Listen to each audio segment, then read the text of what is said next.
So, the first short story tonight is Raku by Jeff Mead. Jeff lives in Kingscott in a house he says is appropriately named Folly Cottage. After a varied professional career, he turned to writing in his 60s. Delighted to have found a creative streak, he has since published half a dozen books of fiction, non-fiction, poetry and memoir. His stories often explore the borderlands between the mundane and the mythic. So, please welcome to the stage to read Raku, Jeff Mead.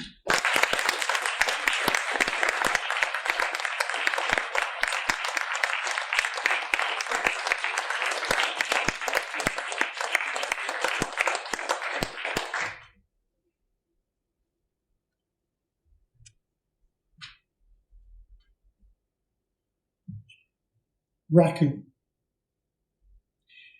Tanaka Chojuru was not expecting a visitor. Nobody came to visit the old potter at that hour. The candles guttered, and at first he thought it might have been the wind rattling the rough-hewn door in its frame. No, there it was again. 3 regular taps. Definitely someone knocking. "I'll go, father," said his daughter Kasumi, getting up from her place by the fire. "Sit down, Kasumi. It wouldn't be right for a young woman to open the door at this time of night. What would your mother have thought?" "You're not well, father. I'm sure she wouldn't have minded." Tanaka smiled at her affectionately, heaved himself to his feet and shuffled to the door. All right, I'm coming," he wheezed. He unlatched the door and swung it open. On the doorstep, a slender man wrapped in a heavy cloak bowed deeply. "Forgive me, Tanaka-san, but I had to see you at once." Tanaka peered through rheumy eyes. "Is that you, Sen no Rikyu?" "Yes, my old friend. It's been a long time. May I come in?" The 2 men made their way to the fireplace. Kasumi bowed modestly to the newcomer, who removed his cloak and sat down. "It's a matter of the utmost importance," he said to Tanaka. "What is?" asked Kasumi.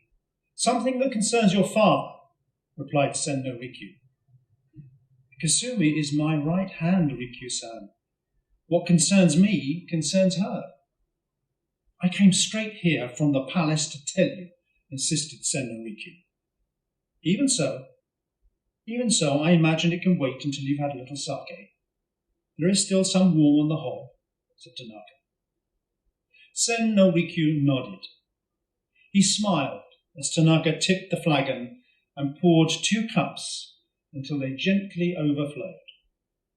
"You are a gracious host," he said. "Thank you.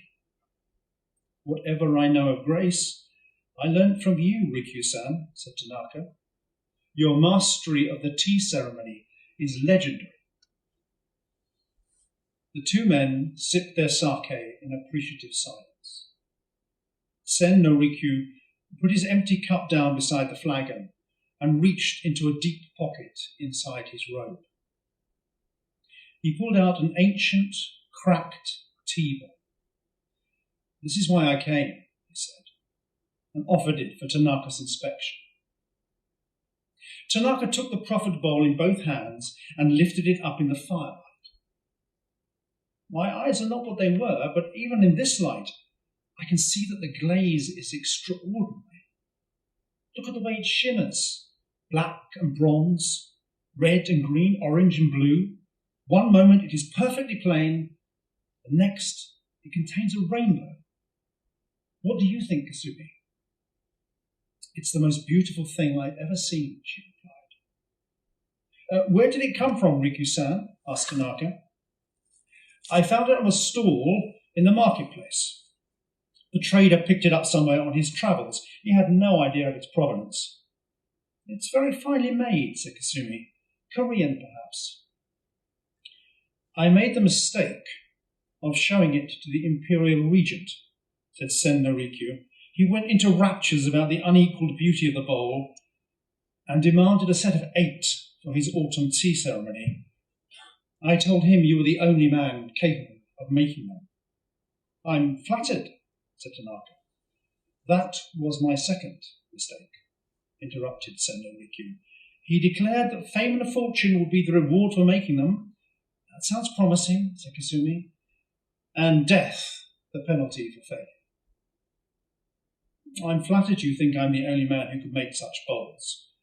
But I no longer have the strength in my hands to work the clay or fire the kiln, and my eyesight is too poor to mix the glazes.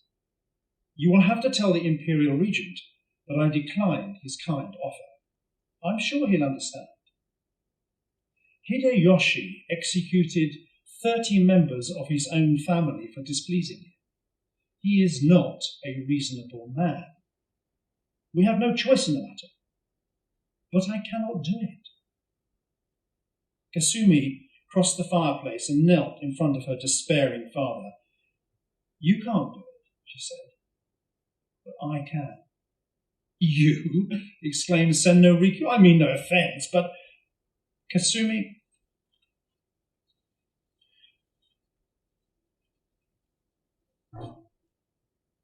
Kasumi walked toward him. I've worked alongside my father for 20 years, Riku-san. These days, it's me who makes the pots and fires the kiln. I've taught her everything I know, said Tanaka. If anyone can make those bowls, it's her. Could you? Could you make them, Kasumi? Asked Senno Riku.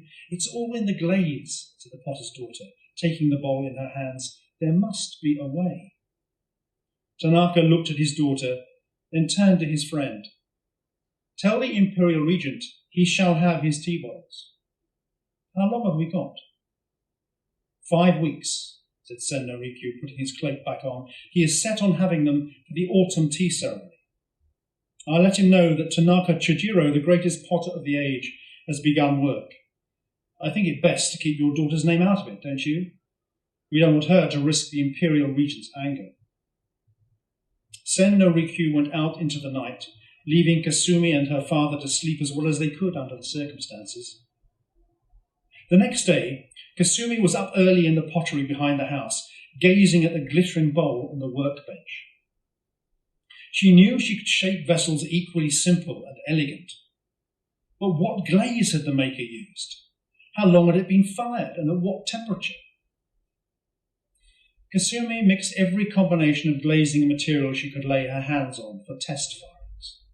Wood ash, iron oxide, lead, salt, tin, silica, manganese oxide, copper carbonate, feldspar, pumice, lapis lazuli, silver, gold, and a myriad more. She carefully weighed the ingredients before grinding and mixing them together in dozens of small containers. As soon as the labourers arrived for work, she got them trimming and stacking dry wood in the fire pit of a large anagama kiln they used for all their pots. But when the kiln cooled after each firing, the results were disappointing. Too dull, too shiny, too variegated, too plain. None of the test pieces came close to the extraordinary depth and range of colour of the original bowl. Tanaka joined his daughter in the pottery whenever he felt well enough. He said little, but watched closely and kept notes. First firing, 6 days, 50 pieces. Nothing. Second firing, 5 days, 40 pieces. Nothing. Third firing, 8 days, 60 pieces. Nothing. Fourth firing, 6 days, 50 pieces. Nothing. Day by day, he saw the hope draining from his daughter's face. Her eyes brilliant with a kind of madness and rimmed blue from lack of sleep. Her head bowed with exhaustion. She stared for hours at the bowl she was trying to match, then worked fresh clay into bowls of exquisite proportions, and time after time saw them come to naught in the kiln. One last firing, she said to her father. We still have a few days. No labourers. I must do everything myself. What good will that do, child? Asked Tanaka gently. I will give everything I have, she said, with a wild stare. Every ounce of knowledge, skill, experience, and love.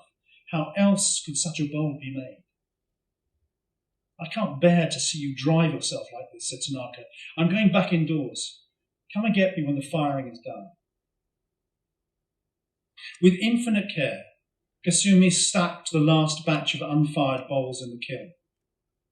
She set the wood fire burning and tended it carefully day and night, adding logs and stoking until the chamber was hotter than ever. On the third night, as she sat beside the kiln trying to imagine the exact path of the flame as it rushed through, painting the pieces inside with fire, she looked once more at Riku-san's tea bowl in her hand. Suddenly her eyes seemed to penetrate its lustre, and she knew with absolute certainty what she had to do. 2 days later, Senno Riku called at Tanaka's house to find him half-dressed, wandering through the pottery, calling for Kasumi. When the kiln was cool enough to open, they found the shadow of her oxidized bones on the floor, arms outstretched as if in prayer, before a rack of perfectly fired tea bowls, each of them as vari-coloured and shimmering as the one Riku-san had brought to the house. Tanaka Chojira's bowls were the talk of the autumn tea ceremony. Truly magnificent, declared the imperial regent. Indeed, my lord, replied Senno Riku. They are beyond price. 8 sublime tea bowls, the potter's art perfected by a daughter's love.